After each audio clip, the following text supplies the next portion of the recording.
Hello అండి, welcome to my channel.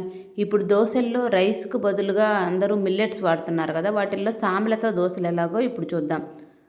1 glass మినపప్పుకి 2.5 గ్లాసుల సామెలు పోసి నానబెట్టుకునే ముందే బాగా కడగాలి. ఎందుకంటే సామల్లో ఇసుకుండే అవకాశం ఉంటుంది. అందుకని బాగా ట్రాన్స్పరెంట్ వచ్చేదాకా బాగా కడిగి సామెలు నానబెట్టుకోవాలి. ఒక 6-7 గంటలు అట్లా నానిన తర్వాత మినప్పప్పు కూడా పొట్టుపోయేంత వరకు కడుక్కోవాలి. తర్వాత సామలు కూడా మళ్ళీ 2-3 సార్లు బాగా కడగాలి. కడిగిన తర్వాత ఆ రెండింటిని మిక్స్ చేయాలి.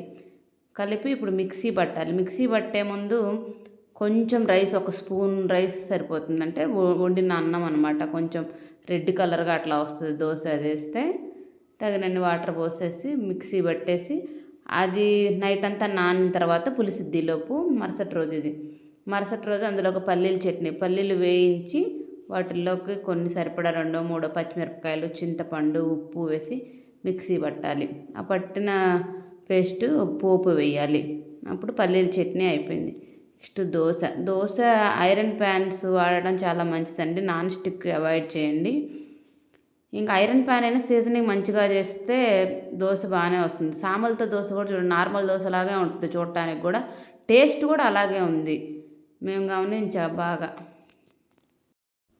సామలతో దోశలు రుచితో పాటు ఆరోగ్యం కూడా బాగుంటుందండి. మిల్లెట్స్లో అందరూ ఇప్పుడు రైస్ బదులుగా మిల్లెట్స్ను తన రోజువారీ ఆహారంలో భాగంగా చేసుకుంటున్నారు కదా. వీడియో నచ్చితే కనుక ప్లీజ్ లైక్ చేసి సబ్స్క్రైబ్ చేసుకోండి.